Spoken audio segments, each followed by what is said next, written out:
This is Will with Furnerology, and I'm going to do a quick eBay video. Now, this video is going to be on what has sold for me recently in one of my stores. I do have two different stores.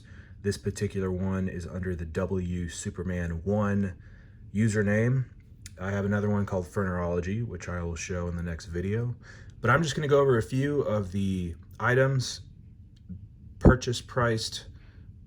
I'll give the purchase price dollar amount that I paid for them, and I'll let you know what they've sold for. Just kind of give you guys an idea of just how eBay works and how I'm flipping items I find, thrift stores or Goodwills and whatnot, garage sales, and flip them for profit. So going right into it, the very first one that we are going to be looking at is the this is the Apple Magic Trackpad 2, the white model, and the Magic Keyboard. So the Magic Keyboard was never opened. I'll take that back. It was open, it was just still in plastic.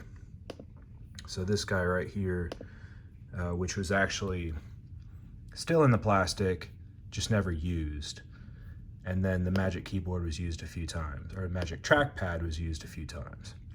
So as you can see, it did sell for $115, and that was with shipping of $8.50. Now this particular one, I can tell you that I did not thrift. I actually had this laying around. I had it with one of my iMacs that I bought. So I don't really know, what the cost was on this particular one. I just know what comps are going for, what it sold for, going into the eBay listings and seeing what sold. And I knew that I'd be able to group them together and get a decent amount. So something laying around, didn't use, sold again for $115. So nice little chunk of change there. This particular guy right here, I got this at one of the local Goodwills, and it is a Limoges, France, green, gold, fancy dinner plate. I just saw this and man, I mean, I'm not one to do a lot of plates, but this thing was fancy. And I saw it, I believe I paid, actually I know I paid $1.99 for it. And I figured, let's give it a shot. Some things you'll see on this channel, on either one of my stores, I'll buy to dabble in and just see if it sells. Does it work for me? Is something I can do? Is something I can take photos of? Something I can flip fast? Something that's going to sit for a while? It's all about trial and error. So this guy was a trial and error, and I wanted to see, can I ship this without it breaking? Because I've had others in the past I've broken, and I've learned from mistakes, and I took my knowledge of shipping comic books and I applied it to this particular item. Now what that means is that how I shipped it was with cardboard. So obviously it's in a box, but I wrapped it with, with newspaper, and then I bubble wrapped it, but not tight. And then it was loose, just like with a comic book. You don't want to bend it and make anything too tight. Then I took cardboard and I went around it. I covered the whole thing in cardboard, almost like a sandwich in between, and put that in the box, and I made it secure. I put blue tape, again, not tight, but enough to where, so if this thing were to get thrown around, it's gonna get thrown around the edges of the cardboard. So I just wanna say, I learned on this guy that you gotta pack to where it's not tight so it doesn't crack or break, and then just think of it as it's gonna get thrown around like a football, because that's how USPS rolls. Don't even think that they're going to be fragile with anything, because they will not. That's actually a good little profit. So $2, and then I flipped it for $29.98 is what it sold for. Shipping $9.25. I lost a little bit out on shipping. It was about $10 to ship, because again I had to pack it in a bigger box, and it has to be packed well. So just something to keep in mind. I do USPS priority for everything, so everything's fast. You guys may do it differently. It's just how I roll. I want it to go fast. You're kind of figuring, you're going against Amazon and whatnot, you know, and everybody wants everything yesterday. So that's just one thing to think about. I ship fast. Now, the next item, this little guy is called a Neo So Shy 1109 Shy Young Girl Porcelain Figurine. This I found at Goodwill, and it was also $2, $1.99, and I sold this for $32.98. Shipping $10.25. Again, it's porcelain, so I wanted to make sure that I wrapped this correctly and it made it to the destination, and it did. Both the dish and this guy went to two separate places. It shipped out actually on the same day. I wrapped them very well, put a box inside of a box, and it went and shipped out perfect. So no issues there. This one actually amazed me though. I knew nothing about this Latero, and I don't even know how to pronounce it. But let's see, I'm gonna go and show you the bottom. So that was the bottom right here. That's the key that I was looking for right there. So I didn't know this is out of 1989. I did not know that this guy sells for that much. I looked at sold listings, obviously, and I saw that I could probably make some money off of it, and it was worth a gamble. And it was a trial and error to see if I can ship porcelain. So it worked out. Again, that's the bottom there, so you guys can see what to look out for. Again, $2, sold it for $32.98. All right, the next one, you should all know about this guy. This is an iPhone 6, and it is 16 gig. This is a damaged screen. This is a bent body, and it's fully functional. And I got this for free. Someone gave it to me because they don't want to deal with it anymore, and they just said, do what you wish because it's broken. There's nothing I can do with it. I said, sure. The main thing is I made sure that it was not iCloud locked, which it was not, and believe is an AT&T. You know, I take that back. It was actually, it's an AT&T phone, but it's also unlocked. I knew it was unlocked because I got it unlocked for them. So it did turn on, but as you can see if I can get in there. I mean, this sucker was bent. So it had cracks underneath the screen, but that thing, I mean, full on bent. And I figured, let's give it a shot. It was free. What can I do? You know, what's the worst that can happen? Well, for a free item, I sold that for $39.98. And it's for parts are not working. That's key. You cannot list this as, you know, fully functional or anything like that. Shipping was $9. And again, for something being free and selling for $39.98 for a broken iPhone, Apple products, they sell, so look out for them. Just know what you're selling. And when it comes to cell phones, make sure that you know that, you know, if it's unlocked, make sure it's not cloud locked, which is somebody's Apple ID and where you can't get it out. Because if you can't get iCloud unlocked, it's going to be a paperweight and they may not pay much for it. So just keep that in mind. Apple products sell very well.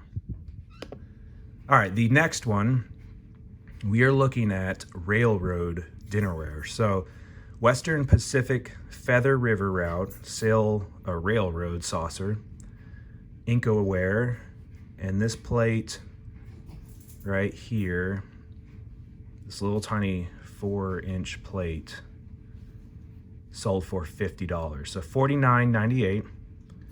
This was something that was inherited, and you know, I just figured let's put it up there. Let's see how railroad merchandise sells for, and it sells. I can tell you that it did sit for a while. It sat for a couple of months, and I had to change the listing up, and I lowered the price and did all sorts of things, and I finally found the magic price. I noticed that there are a lot of people watching it. It was my most watched item, and people were not biting on it, so I lowered the price, and eventually it sold for $49.98. Again, it's something you have to pack very well. And when it comes to Railroad products, you're gonna get a lot of messages. So keep that in mind. It's a lot of customer service when it comes to this stuff, but man, Railroad products can definitely make you some money. Just know that they're gonna be very particular. They're gonna want multiple shots. They're gonna want, obviously, the measurements, and they're gonna wanna know if it's scratched. If any little bit scratched, you have to mention that, because this is a showpiece for Railroad collectors. So just keep that in mind, but keep an eye out for Railroad collectibles. We have a Sega CDX with original cords, controllers, and 8 games. So this particular guy was interesting. I bought this for $80 off Facebook Marketplace. Now, I bought it from a guy that I thought stole it at first, and then, you know, I've come to find out, and I do my due diligence because I'm not buying stolen goods. I asked him, you know, the certain questions and whatnot. He's actually had this since he was a kid and held on to it. Unfortunately, you know, I met him outside, and I met the guy, and I didn't smell it, and it reeked of cigarettes. So I dabble with video games, and I cleaned this myself, and it took a while to get this. It took a month to get the cigarette smoke out, but eventually I got the cigarette smoke out, and it smelled great. And I couldn't even smell cigarette smell at all. But I did have to list that it had a faint cigarette smell, but it sold for $225 with $15 shipping. And again, I paid $80 for it. So this was a good flip. I was very excited to buy it. You have to be diligent with this, and you have to know what you're buying. So I knew that the Sega CDX is not something that you come across, and it was selling sold listings for $300 plus on eBay. So, you know, I probably could have waited longer and got more, but, you know, I wanted to take my chance, test the field out, and see how it goes. As you can see, I try to take different pictures. You got to make sure that you turn it on, make sure that you show it works, and test the sensors. You know, you have to get a game, you got to play a game, make sure it works. Now this again came with some games. So it came with actual N64 games, or not N64. It came with Sega Genesis games, which again I had to de-smoke as well. So that's fine, it plays that. The main thing is the Sega CD part and how well that was going to play. And it played well. It worked. Everything was fine. I had to buy this game, which I paid only I think a few dollars for. Sega CD games go for money. This particular one was a test subject, so I did not pay much for it, and it's also a sports title, so you're not going to pay that much for it anyways. But it showed that it worked, and that was key. So I had a Sega CD game, and then I had Sega Genesis games. So this guy itself, it plays, again, both Sega CD, so the Sega Genesis CDX, it plays the CD-ROMs, and it plays the actual Genesis game. So that's a 1-2 punch. It's pretty cool. It actually looks just like a Walkman from back in the day. It does have a compartment on the side that runs off batteries or the power cord. I can tell you that you have to check the battery compartment, and that was definitely corroded. I fixed the corrosion on it to an extent. It still didn't work, so I did sell this for $225 based on the fact that the batteries did not work in this device, and you only can use it with a power cord. That being said, again, flipped 80 into 225, so, you know, minus all the fees and whatnot, still made a good chunk of change. Look out for Genesis CDX, guys, if you can get it for a good price. And that completes my what sold on eBay. I hope you guys like this video. If you want to see more, leave some comments below. I will be posting more on my Furnerology eBay store the next video. What sold there. I'm going to try to do these what solds every single week, just to kind of fill you guys in on what's going on in the world of eBay. what you can flip, and hopefully give you guys some ideas.